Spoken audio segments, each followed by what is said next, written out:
Hey everybody, welcome back. So if you'll remember a little bit ago, I tested and reviewed the $99 Geeetech Alkaid Resin 3D printer, and I thought it was really pretty good, especially at that price point. Well, Geeetech must have liked the video enough, shockingly, that they also decided to send me 2 bottles of their ABS-like filament, 1 bottle of white and 1 bottle of green. Now, I have never printed the ABS-like resin before, so this is going to be a bit of a new experience for me. Since it is supposed to be pretty tough, I thought I'd like to do some impact testing and maybe print something, really useful, a utility type of thing with it. But since I haven't done this before, I figured I'd probably better print something small and work my way up and kind of try and get the hang of the stuff. So I don't know if any of you remember this, but when I first started this channel 5-6 years ago, whenever it was, my very first large format printer, I decided to print an Incredible Hulk. And I printed a 13-inch tall Incredible Hulk, and I gave it away when I hit 500 or 1,000 subscribers or something like that. So I thought, since one of these is green, I thought maybe it would be fun to do another Hulk. Now, I'm not going to get a 13-inch tall Hulk in this machine, but we'll get as big a one as we can. But let's print a small one first, and let's see how that goes. Let's see if I can print this in the settings I have for this, print this resin well. One more thing I want to mention, and that is why we're back out here in my workshop instead of being in my little makerspace with my other printers, like I tested this last time. And that is because my wife is not feeling very good right now. She has the flu, and I'm not going to subject her to the smell of this resin on top of, the effects of having the flu.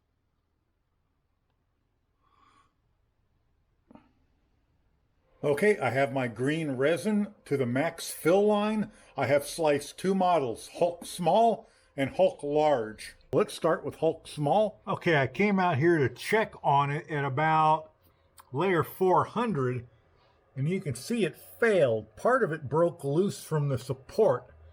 May or may not have been my problem, but I'm going to have to drain the tank now and get whatever's in the tank off before I can try again. Well, I drained it back into the bottle, and of course, since I think there may be some loose pieces of cured resin in it, I pretty much had to do it through a little funnel, but really about all I'm seeing is this little piece here, right there. That's really about all I'm seeing. That's what caused my failure right there.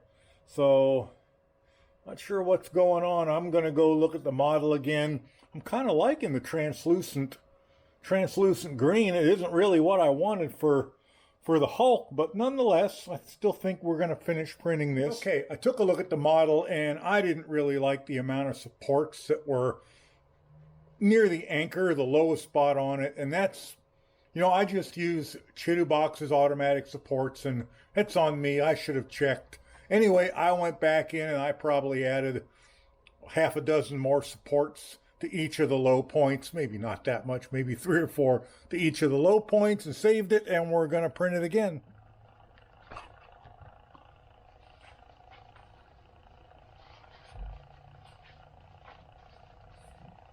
First glance, that might not be the perfect color for an Incredible Hulk, but I have to admit that under the right lighting, that could be pretty cool. I think that will look good with a light behind it, so I am going to print the full-size one next. I'm going to go ahead and print the biggest one I can manage to fit in here. He's going to be standing directly up, not tipped, and I'm going to be 127 millimeters tall.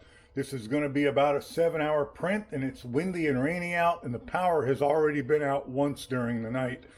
Now, I have not been able to confirm whether or not this printer has a print resume function on it after power off, but let's hope for the best. Some eBay sellers and AliExpress sellers are saying it does, but I'm not seeing it on Geeetech's website. So I just had another failure. Probably my fault or the fault of the model, but that doesn't matter.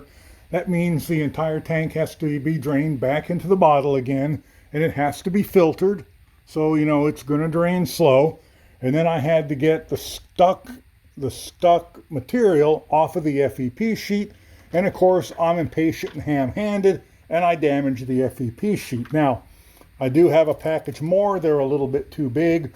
So what you do is you just take all your screws out, you get the old damaged FEP sheet out of there. I lay mine in and I line it up with one corner so I have two edges on.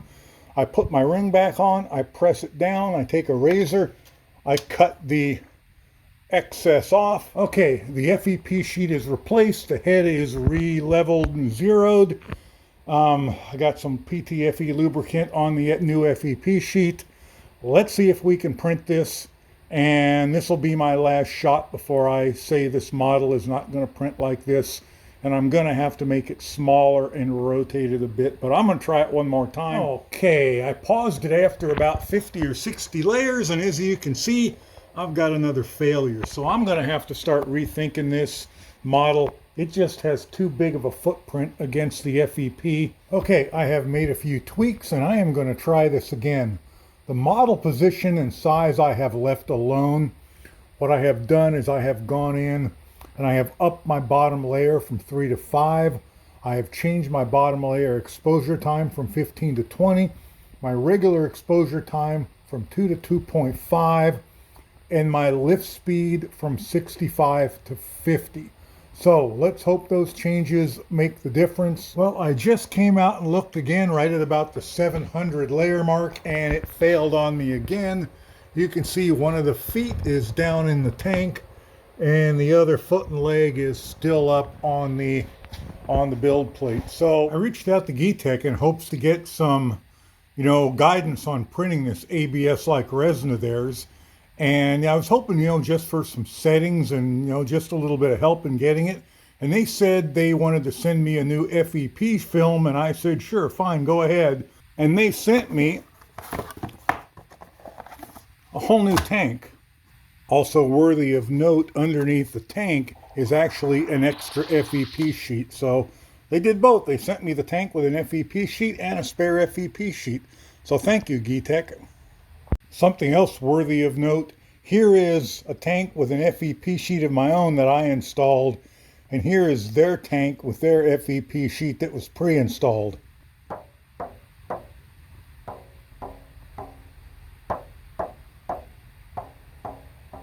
It's much, much, much tighter than this one, so I'm really hoping this solves my issue. Okay, the new tank with the new FEP sheet is in. The resin is warmed up and shook up, and we're going to try this one more time. Well, the folks at Geeetech must be right. Must have been the FEP film causing my problems, because that there is looking pretty darn good. So I got a lot of hopes for this one. It has another, can't really read that, it says 4 hours and some amount of minutes left. And we're about 4 hours in too, so about halfway done, I guess. Okay, so there it is. It completed successfully. So the FEP was the issue. And maybe some of those settings changes I made helped as well. But even those weren't going to get it print with that old FEP sheet. So let me get some gloves on. We'll get it out of there and we'll see what it looks like. There's my big Hulk getting his final cure on. I think he turned out really, really well. There is the support that came off it. Probably more support than it really needed, but I was trying to solve problems and may have gone a bit overboard. But I think he turned out looking really great. I am really pleased with that. And there is Mini Hulk up there watching. But just want to say thanks to Geeetech for once again for sending the printer out and for sending this resin out. And also for helping me figure out why I was not able to get a successful print and sending me the FEP out just to make sure I got this done. So, what's going on in the near future? I have some ideas for this ABS-like resin. I'm going to do some impact testing. I got my impact testing device sitting over here waiting. I've got a bottle of white they also sent out, and I think I'm going to be printing some parts for my Jeep.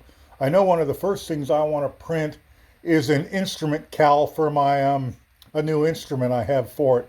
So anyway, thanks to everybody involved. I really appreciate it. This turned out great, and I will catch you guys in the next one. Bye for now.